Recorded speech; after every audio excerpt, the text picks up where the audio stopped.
എല്ലാവർക്കും ഹായ്. ഇന്നത്തെ ക്ലാസ്സിൽ ഞങ്ങൾ ധ്രുവങ്ങൾ നിർണ്ണയിക്കുകയും മാഗ്നറ്റ് ബാറിന്റെ ഫീൽഡ് പ്ലോട്ട് ചെയ്യുകയും ചെയ്യും.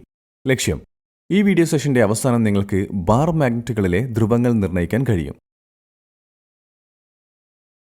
കാന്തങ്ങളിലെ ധ്രുവങ്ങളെക്കുറിച്ച് നമുക്ക് ചർച്ച ചെയ്യാം. കാന്തിക ശക്തികൾ ഉൽപ്പാദിപ്പിക്കുന്ന കാന്തിക മേഖലകളെ ധ്രുവങ്ങൾ എന്ന് വിളിക്കുന്നു. ഓരോ കാന്തത്തിനും രണ്ട് ധ്രുവങ്ങളുണ്ട്: ഉത്തരധ്രുവം, ദക്ഷിണധ്രുവം. രണ്ട് കാന്തങ്ങൾ ഒരുമിച്ച് കൊണ്ടുവരുമ്പോൾ കാന്തധ്രുവങ്ങളിലൊന്ന് മറ്റൊന്നിനെ ആകർഷിക്കുകയോ അകറ്റുകയോ ചെയ്യും. അതേ ധ്രുവങ്ങൾ വടക്കും അല്ലെങ്കിൽ തെക്ക് എന്നിവ പരസ്പരം അകറ്റും. വടക്കും തെക്കും അല്ലെങ്കിൽ തെക്കും വടക്കും പോലെയുള്ള വിപരീത ധ്രുവങ്ങൾ പരസ്പരം ആകർഷിക്കും.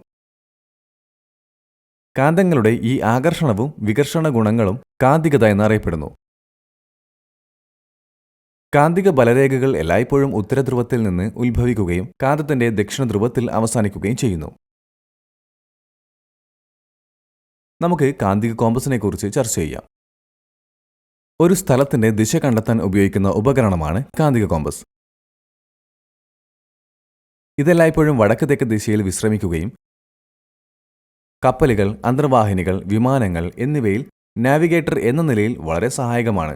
ഭൂമി തന്നെ ഒരു കാന്തികമാണെന്നും ചുറ്റും ഒരു വലിയ കാന്തിക ക്ഷേത്രമാണെന്നും നമുക്കറിയാം. ഭൂമിക്ക് രണ്ട് കാന്തിക ധ്രുവങ്ങളുണ്ട്: ഉത്തര, ദക്ഷിണ ധ്രുവങ്ങൾ.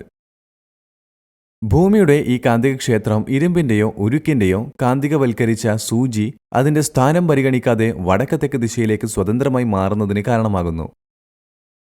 സാധാരണയായി സൂചിയുടെ ചുവന്ന നിറമുള്ള വശം വടക്ക് ദിശയിലും നീല നിറമുള്ള വശം തെക്ക് ദിശയിലും കാണിക്കുന്നു.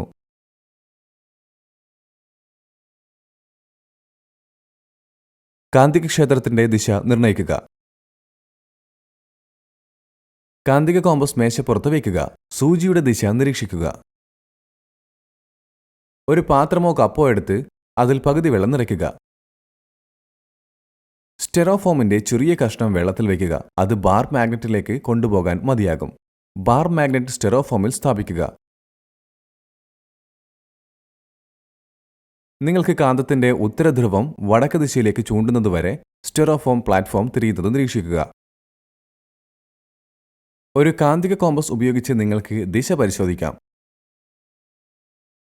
ടാസ്ക് 2: ബാർ മാഗ്നറ്റിന്റെ ധ്രുവങ്ങൾ നിർണ്ണയിക്കുക. ഒരു കാന്തിക കോമ്പസ് ഉപയോഗിച്ച് ഉത്തര ദക്ഷിണ ധ്രുവങ്ങളുടെ ദിശ രേഖപ്പെടുത്തുക. ഒരു ബാർ കാന്തം എടുക്കുക. അതിന്റെ ധ്രുവങ്ങൾ തിരിച്ചറിയണം.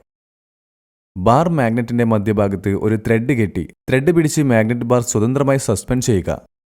സ്വതന്ത്രമായി സസ്പെൻഡ് ചെയ്യപ്പെട്ട ബാർ കാന്തങ്ങളുടെ ഉത്തര ദക്ഷിണ ധ്രുവങ്ങളുടെ ദിശ കാന്തിക കോമ്പസിന്റെ ദിശയ്ക്ക് തുല്യമാണെന്ന് നിരീക്ഷിക്കുക. ബാർ മാഗ്നറ്റുകളുടെ കാന്തിക പാത നിർണ്ണയിക്കുക. ഒരു മരം ബോർഡിൽ ഒരു വെളുത്ത ഷീറ്റ് ശരിയാക്കുക. വെളുത്ത ഷീറ്റിൽ ബാർ മാഗ്നറ്റ് സ്ഥാപിക്കുക. ഇപ്പോൾ ബാർ മാഗ്നറ്റിന് ചുറ്റും കുറച്ച് ഇരുമ്പ് ഫില്ലിങ്ങുകൾ വിതറുക. സ്വയം ക്രമീകരിക്കുന്ന ഇരുമ്പ് ഫില്ലിങ്ങുകളുടെ ചില പാറ്റേണുകൾ നിങ്ങൾക്ക് നിരീക്ഷിക്കാം. ഇരുമ്പ് ഫയലിങ്ങുകൾ ഓറിയന്റ് ചെയ്യാനും പെൻസിൽ ഉപയോഗിച്ച് കാന്തിക പാത കണ്ടെത്താനും പേപ്പറിൽ പതുക്കെ ടാപ്പ് ചെയ്യുക. കാന്തിക കോമ്പസ് ഉപയോഗിച്ച് കാന്തിക രേഖയുടെ ദിശ പരിശോധിക്കുക. ഓരോ ഇരുമ്പ് കണികയ്ക്കും ഓരോ ഉത്തര ദക്ഷിണ ധ്രുവങ്ങളുണ്ട്. അതിനാൽ ഇരുമ്പ് പൂരിപ്പിക്കൽ മാതൃക ഉത്തരധ്രുവത്തിൽ നിന്ന് ദക്ഷിണധ്രുവത്തിലേക്ക് നീങ്ങുന്ന ഒരു കാന്തിക രേഖയായി മാറുന്നു. നിങ്ങളുടെ സമയത്തിന് നന്ദി. നല്ലൊരു ദിവസം ആശംസിക്കുന്നു.